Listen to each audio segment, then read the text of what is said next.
those to any slot that we want. Do you think those little squares are too small though?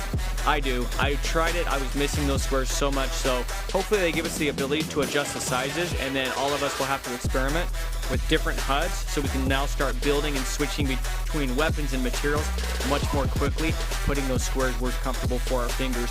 Appreciate the support, guys. That is the big update for mobile Fortnite, and we'll see you in the next one. Take care.